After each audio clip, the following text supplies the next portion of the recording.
Good day everyone. In this video we will briefly cover the MINEDW user interface, its components, and we will be looking at the different items found in the MINEDW menu.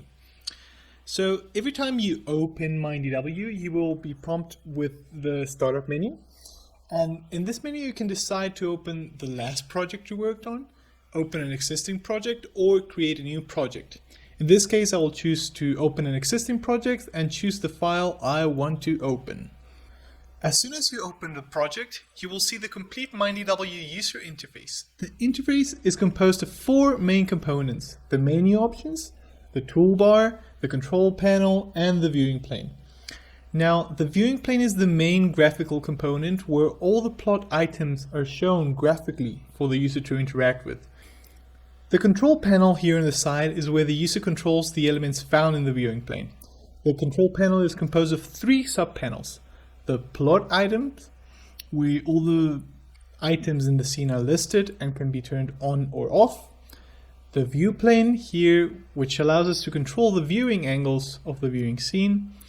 And the information panel, which shows the details of the different elements in the scene, such as coordinates or zone properties. Up here, the MINEDW menu banner is where you can find all the major functions of the MINEDW user interface. The toolbar here is where you can find all the tools required to work with the model and analyze its components. Such tools include the select tool or the plane creation tool, for example.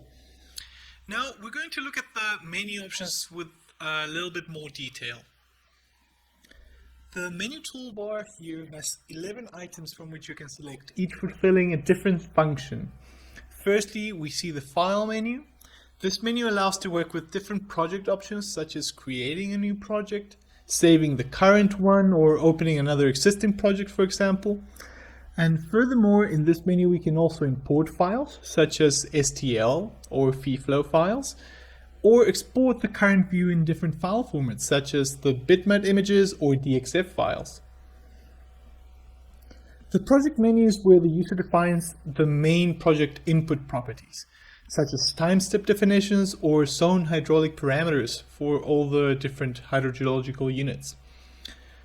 The mesh menu is where the meshing options are defined. In this menu you can decide the amount of layers of a model and the model pinch outs. The BC menu stands for boundary conditions. This menu allows for the inclusion of different boundary conditions to the model, as well as different flow elements such as rivers or pumping wells, as well as recharge and evaporation rates. The mining menu is where the mining plan can be created and modified. The different mining plans arising from different topographies can be used to generate different mining plans, and later on, elements such as zone of relaxations can be added. The run menu does what its name implies. It allows for the creation of an external dataset containing all of the model parameters that we've assigned, and it allows you to run the MINEDW model based on those data files. Now, once the model has run, the results menu provides different options to analyze such results. After results are read, the user can decide to produce hydrographs, use particle tracking, or calculate seepage from different model time steps and hydrogeological components. Furthermore, the model results can then be exported for a particular time step, such as pore pressures, for example, either for the whole 3D model or for a user-defined cross-section. Additionally, the other menu components help with the visualization and analysis of the model. The view menu allows to save the current scene in order to come back to it later, while the tools and window menus allow to show or hide components from the MINEDW interface. Finally, here in the help window you can find information of the MINEDW version you're currently using, as well as information on Itasca or the framework being used to create the graphical user interface. This review of the different MINEDW menus concludes our tutorial for today. Please follow and subscribe to the channel for more tutorials and to keep up to date with the latest Itasca developments. Thank you very much and see you next time.